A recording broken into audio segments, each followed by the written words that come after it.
how's Zinchenko? And can you give us an update on where Saliba's at?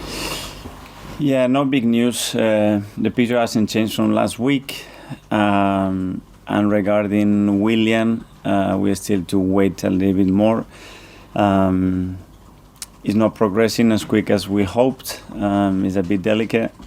And we want to be very certain when we push him that he's ready to absorb the load and the risk that we would take, and at the moment that's not possible to do. When I spoke to you a few weeks ago, you didn't think it was an end of season. You're a bit more concerned it might be now. I don't know. It's a bit early to do. Probably next week we're gonna have more certainty. There is some evolution. He's doing more activity, but it's not there yet to start to throw him the pitch at the level that the sessions demand to compete in this league. And is Zinchenko okay? We will see that one as well. Not certain. Not certain. Okay. So there's a chance he might not make Southampton, but it's not serious, is it? It's a muscular injury, and he needs some time to heal, and we know that yet. Okay. And how has Saka been this week? Because obviously it was a big moment, and you talked about how brave he was in wanting to stand up and take the penalty, but it's quite difficult for him. He looked like he had the weight of the world on his shoulders afterwards. How's he been? That's the way he is, and he loves responsibility, but as well he puts a lot on his shoulders. And again, if he had any doubt about how much people loved him, respected and admired at the club, he had, I think, a very overwhelmed reaction by everybody in the building and at the club. So I think at the end it can become something very positive that can give him a big lift, because everybody reacted in an unbelievable way towards him, because he deserves it, because the way he is. And will he continue to take the penalties? I mean, because on Sunday yes. we saw Jesus with the ball in his hand, but it's going to be Saka, isn't it? If not, I would go in the pitch and throw in the ball and make sure he takes the next one. Good. You're still 4 points clear. You can be 7 with a win against Southampton. There are a lot of people that have already written Arsenal off. What would you say to them? Nothing.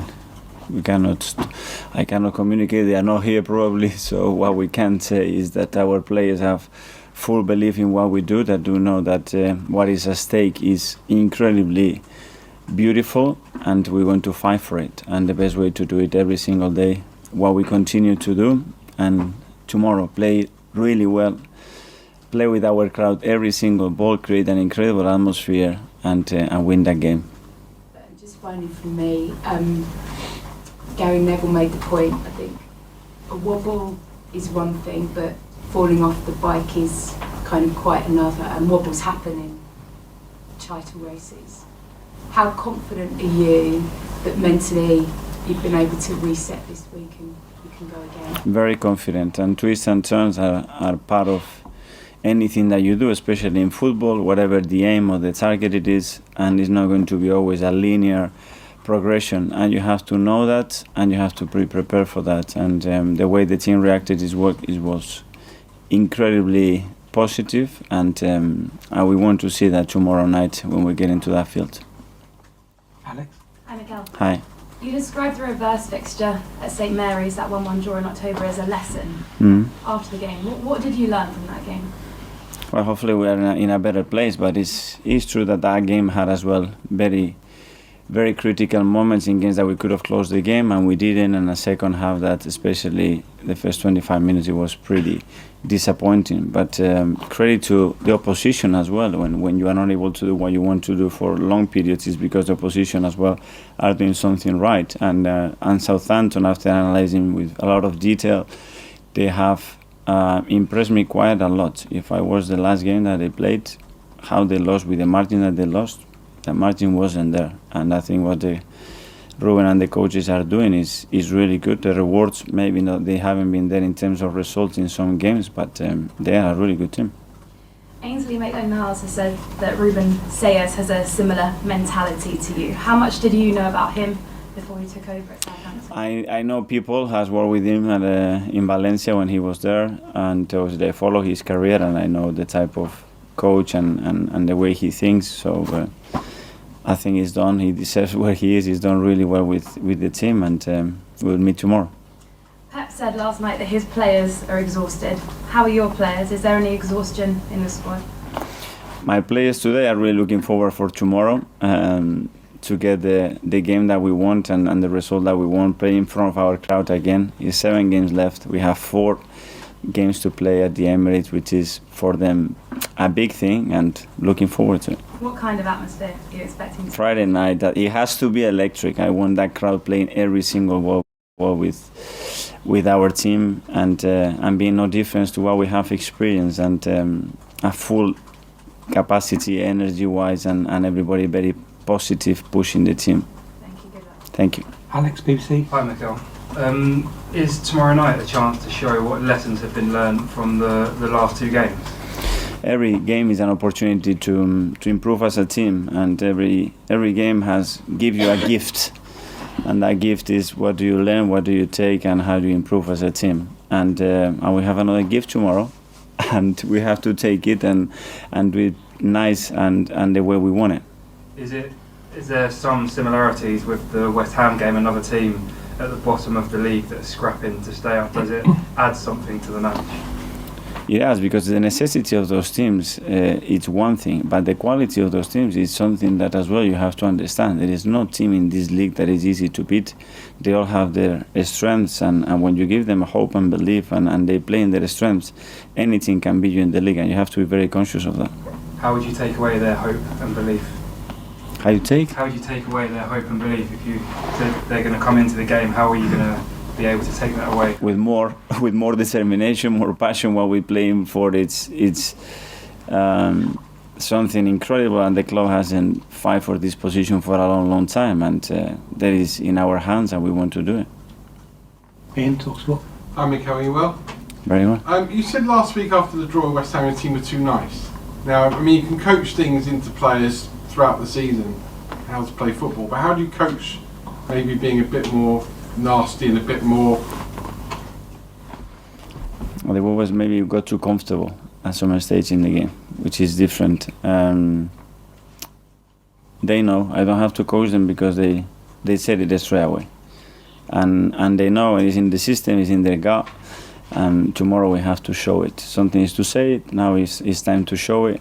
And when it comes to the similar position, react in a different way and be much more ruthless.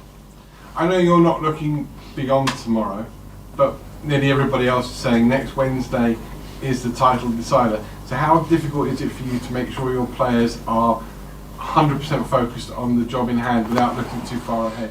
That's it. That's the conversation we had the other day, and nobody's talking about what's going to happen next Wednesday. We have to become really boring to everybody and be very repetitive and just focus on what we have to do this morning. That's it. I mean, each game as it comes. Sorry? Take each game. Each ball. Now it's each ball, not each day, each ball. So we can change a little bit. Last season, you were well placed to finish top 4, and the end of the season kind of fell away. How much did you learn from that to take into these last 7 games? Different scenario. I think that the season, the way the season unbuilt was very different as well. It's very difficult to compare, but every game brings you challenges and opportunities, and at the end is how you cope on the day. What you prepare, what you do, it's fine, but at the end you have to be able to do it in the moment. And finally, is this season right here, right now, been a success come what may? If you finish first or you finish second, would you say for you and for Arsenal, this has been a success? We are Arsenal Football Club. The success is judged in the last game of the season. Nick? Hi Mikel. With the injuries to Zinchenko and Saliba, obviously Rob Holding and Fiorentini playing more important roles. Can you just talk about those 2 players a bit, please, and their contribution now and for the rest of the season? The contribution is huge. First of all, the way they are on the team, how patient they've been when they had to play, what they have produced in terms of performances, and now, they are playing more games, they are playing more minutes, they will continue to do so, and this is why you need top quality players with the right mentality to be ready when you need them in a way on the pitch, and when you are not using them that much on the pitch to contribute to the team in the right way. And those are 2 great examples of that. And what's their attitude like? Because Tierney, for example, is a born winner from all his time at Celtic. He must be quite useful to have around when you're trying to close out the title. Yes, They are both great characters. They are really lively around the place. They always bring that special energy to the team, and really happy to have them. Mark, Mikel. Just back on Bukayo.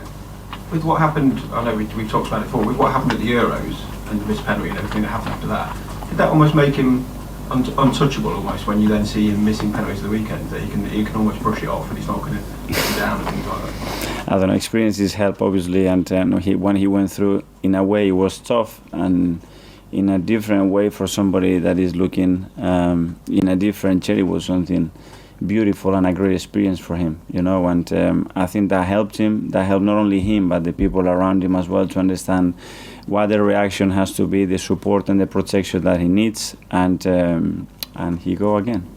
It's two draws in a row now. Is it the first time you've become maybe a little concerned at the difference in experience at this stage of the season between your players and City's players in terms of knowing the pressures of a title running?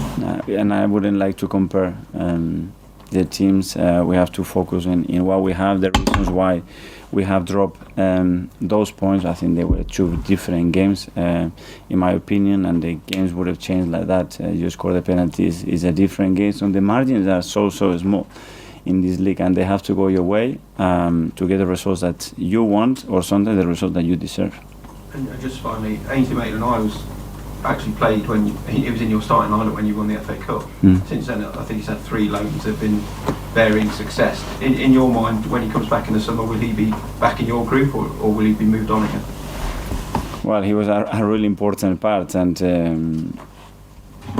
it's a player with incredible versatility that has played in many different positions, that at the end, for different reasons, some professional, some personal reason, he had to move around in the end. At the end of the season, we'll sit down and decide what the best thing for everybody to do to move forward.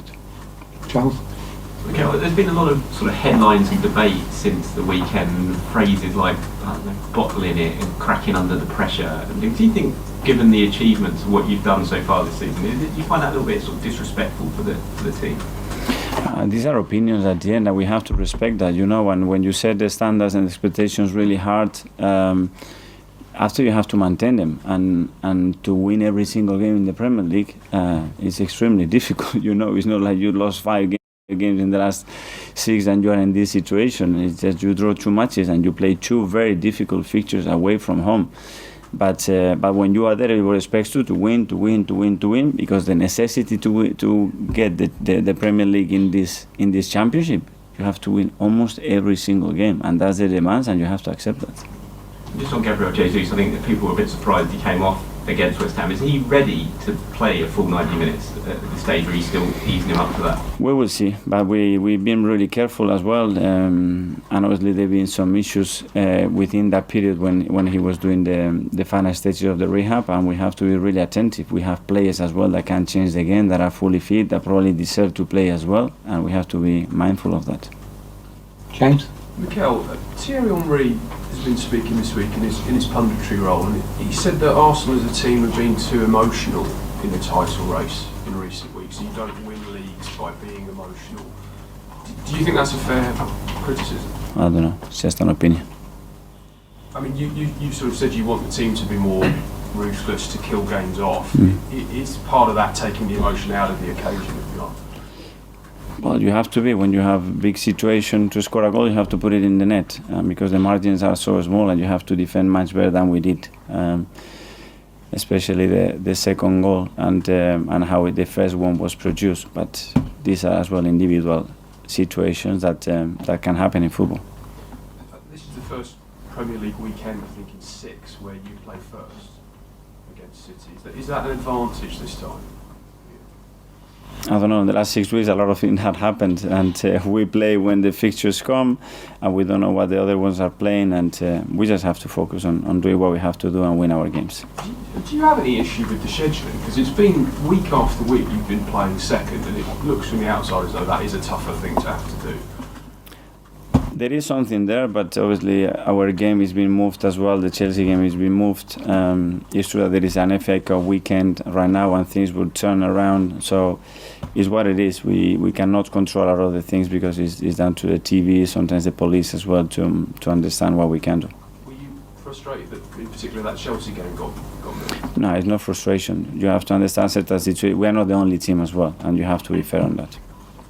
Hi, Mikel. Hi. Similar to Nick's point on the squad players like Kieran Tierney and Rob Holding, I guess is Emil in kind of a similar situation because he hasn't played in the last few weeks that often, but obviously proved last year how important he can be. So how's he kind of dealing with that, and how do you kind of feel his progression is going? Well, and he's pushing, and in football what you've done a year ago, a month ago is not. It's about what you do now, what you did yesterday, and what you're going to do tomorrow. And the player has to have that mindset, and the contribution has to be now to the team to make us better and to make us win games. Do you feel it is there? He is there, very close to it, yeah. Thanks,